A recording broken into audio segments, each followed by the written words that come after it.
اعوذ باللہ من الشیطان الرجیم بسم اللہ الرحمن الرحیم۔ آج انشاءاللہ تعالی ہم رمضان المبارک کے حوالے سے چند باتیں جو اگرچہ آپ کو معلوم ہیں، آپ کے حافظے میں ہیں، صرف ان کی یاد دہانی کرانا چاہیں گے کہ اے لوگو جو ایمان لائے ہو، تم پر روزے فرض کیے گئے جیسے تم سے پہلے لوگوں پہ فرض کیے گئے تھے، تاکہ تم میں تقوی پیدا ہو۔ تقوی دراصل کیا ہے؟ تقوی دل کے احساس کا نام ہے، شعور کے جاگنے کا نام ہے۔ قرآن کے بغیر کی زندگی، اللہ تعالی کی پہچان کے بغیر کی زندگی غفلت کی زندگی ہوتی ہے۔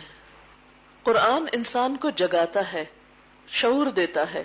متقی انسان کی سب سے بڑی پہچان یہ ہے کہ وہ ایک باشعور انسان ہوتا ہے، اس کا دل جاگتا ہوتا ہے، وہ مردہ دل نہیں ہوتا۔ تقوی دراصل دلوں کے جگائے جانے کا نام ہے۔ تقوی اپنی پہچان بھی انسان کو دیتا ہے اور اپنے رب کی پہچان بھی دیتا ہے۔ تو رمضان کے روزے دراصل تقوی کے احساس کو پیدا کرنے کے لیے ہیں۔ اور یہ کیسے ہوتا ہے؟ روزے کی حالت میں مسلسل انسان کانشیس ہوتا ہے۔ اس کا کانشیس کیا اس کو بتاتا ہے؟ کچھ نہیں کھانا، روزے سے ہو، یہ کام نہیں کرنا، روزے سے ہو، جھوٹ نہیں بولنا، روزے سے ہو، غیبت نہیں کرنی، روزے سے ہو۔ تو یہ جو آپ کی سوچ ہوتی ہے کہ روزے سے ہو، یہ نہیں کرنا، تو اسی طرح بندہ مومن کی تو ساری زندگی روزے سے ہے۔ اسے صرف رمضان میں نہیں، باقی دنوں میں بھی وہ سب کچھ نہیں کرنا جو رمضان میں کھانے پینے کے علاوہ منع ہے۔ اس لیے ہم دیکھتے ہیں کہ رمضان کا جو مہینہ آ رہا ہے، اس میں دراصل ہمیں اس روزے کی مسلسل عبادت کی حالت سے اپنے شعور کو زندہ کرنا ہے۔ اور جب انسان کا دل جاگتا ہے اور وہ متنبہ ہوتا ہے تو اس کو اپنی غلطیاں بھی دکھائی دیتی ہیں اور اپنی کوتاہیوں کے بھی خیال آتا ہے اور اپنے گناہوں پہ ندامت بھی ہوتی ہے۔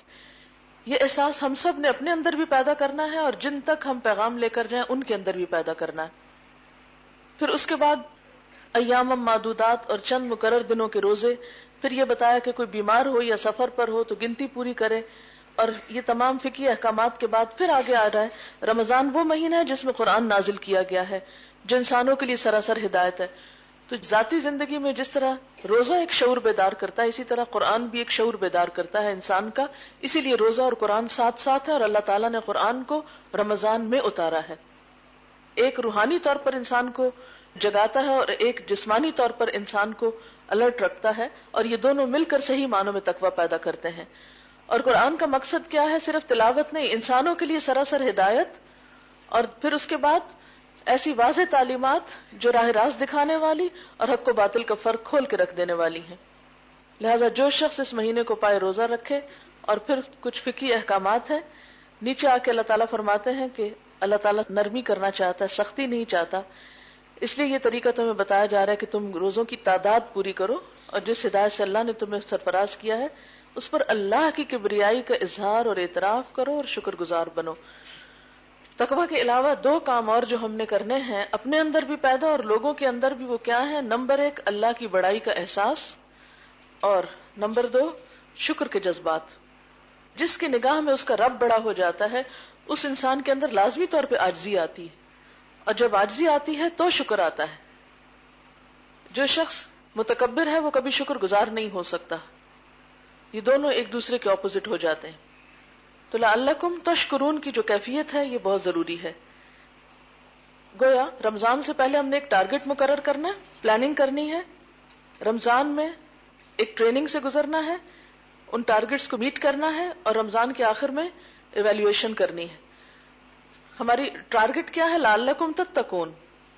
اور ایویلیویشن کس طرح ہوگی اس تقویٰ کی پہچان کی؟ کیا دل میں اللہ کی بڑائی آئی؟ وَلِتُكَبِّرُوا اللَّهَ عَلَىٰ مَا هَدَاكُمْ۔ کیا روزے اور قرآن نے وہ ہدایت دی جو چاہیے تھی؟ اور کیا شکر کے جذبات پیدا ہوئے ان نعمتوں پر جو اللہ تعالیٰ نے ہمیں عطا کی ہیں؟ اور اگر ہمارے اندر واقعی شکر کے جذبات آتے ہیں اور ہم شکر گزار اور اللہ کی بڑائی بیان کرنے والے، اور اپنی ذاتی زندگی میں اور اپنی تبلیغ میں اللہ تعالیٰ ہی کے نام کی بڑائی کو ظاہر کرنے والے ہیں، عمل سے بھی اور زبان سے بھی، تو سمجھے کہ آپ نے روزے سے کچھ اچیو کیا، اور وہ پھر آئندہ سال بھر آپ کے انشاءاللہ تعالیٰ کام آئے گا۔ اگر یہ ساری آیات دیکھیں تو یہ چند الفاظ بڑے اہم ہیں، لعلکم تتقون، وَلِتُكْمِلُوا الْعِدَّةَ وَلِتُكَبِّرُوا اللَّهَ وَلَعَلَّكُمْ تَشْكُرُونَ، اور دعا کی جو آخری آیت ہے اس میں وَلَعَلَّهُمْ يَرْشُدُونَ، یہ سارے ہمارے ایک طرح سے گولز بن جاتے ہیں اور کرنے کے کام ہیں جو ہمیں ان دنوں میں خاص طور پر حاصل کرنے ہیں۔ نبی صلی اللہ علیہ وسلم کا طریقہ یہ تھا کہ رمضان کے آنے سے پہلے صحابہ کرام کو رمضان کے لیے تیار کرتے تھے۔ تعلیم دینے کا انداز اور ہے آپ صلی اللہ علیہ وسلم کا، سنت سے ہمیں پتہ چلتا ہے، اور خطبے کا انداز بالکل فرق تھا۔ خطبے میں ایک طرح سے جوش دلانا ہوتا ہے، جیسے جنگ کوئی آتی تھی تو آپ صلی اللہ علیہ وسلم خطبہ دیا کرتے تھے، لوگوں کو اکٹھا کر کے حرض المومنین علی القتال، تو اسی طرح یہ آپ ایسے پڑھیں گے لوگوں کے سامنے کہ روزے کا شوق آئے دل میں، افطار کرانے کا شوق آئے، نیکیوں کا جذبہ بیدار ہو، یعنی خود بھی جاگنا ہے اور دوسروں کو بھی جگانا ہے۔ اور پڑھانے سے پہلے اگر 3 دفعہ کم از کم لاؤڈلی خود پڑھے تو اس سے کیا ہوگا کہ انشاءاللہ جب آپ ڈیلیور کریں گے تو زیادہ افیکٹو وے میں ڈیلیور کریں گے۔ دیکھیے کہ دین کا علم صرف نالج پہنچانے کا نام نہیں ہے، اس میں تربیہ بھی ہے، اس میں دلوں کو گرمانا بھی ہے، اس میں نیکی کا شوق بھی دلانا ہے، اور اس میں بھی ہمیں سنت کو فالو کرنا ہوگا، کیونکہ اگر ہم آدھی سنت فالو کرتے ہیں، صرف علم دے رہے ہیں اور وہ جذبہ نہیں دے رہے تو بات نہیں بنے گی۔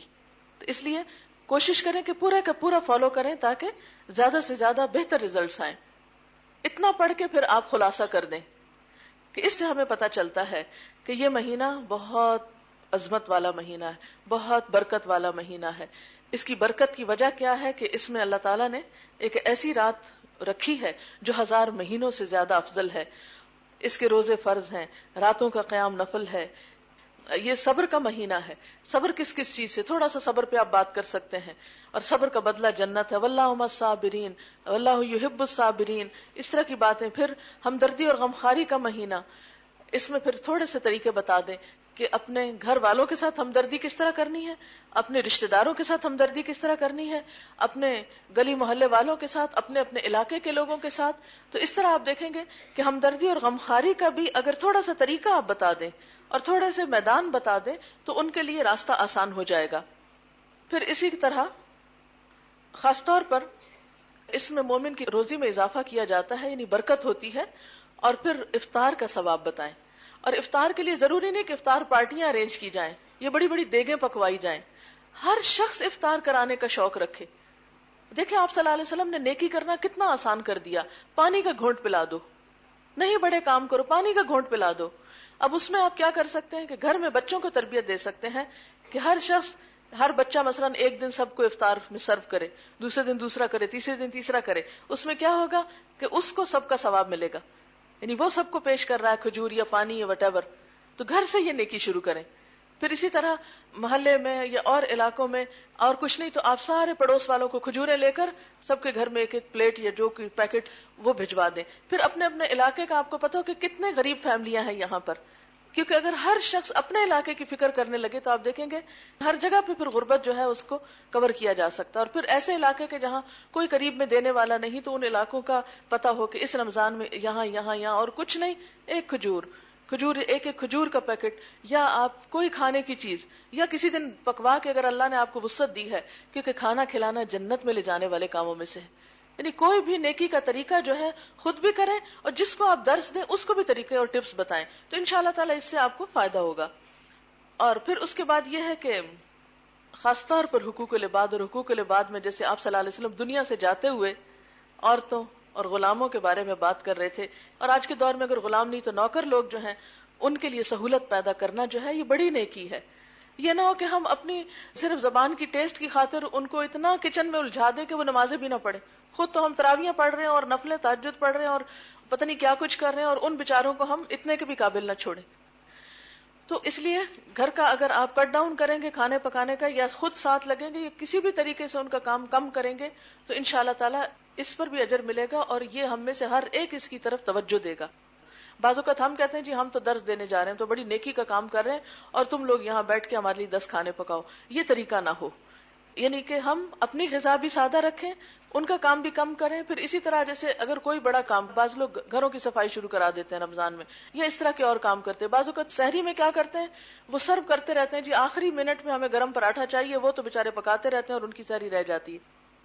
یہ چھوٹی چھوٹی ٹپس اور چھوٹی چھوٹی باتوں کی توجہ آپ اپنے اپنے ایریا میں سب کو دلائیں گے، اور نہ صرف یہ کہ گھروں کے سروینٹس بلکہ دکانوں پہ جو ہیں ان کو بھی جلدی چھٹی دے دیں۔ یہ جو ہمارے ہاں تھوڑا رواج ہے نا ارلی چھٹی کا، یہ اسی وجہ سے گورنمنٹ سروینٹس کو بھی یا جو بھی دوسرے ہیں، اگر آپ کو کوئی بزنس ہے یا کوئی بھی کام آپ کرتے ہیں تو ان لوگوں کے ساتھ بھی سب کو توجہ دلائیں. وآخر دعوانا ان الحمد للہ رب العالمین. سبحانک اللہم وبحمدک اشہد ان لا الہ الا انت استغفرک واتوب الیک.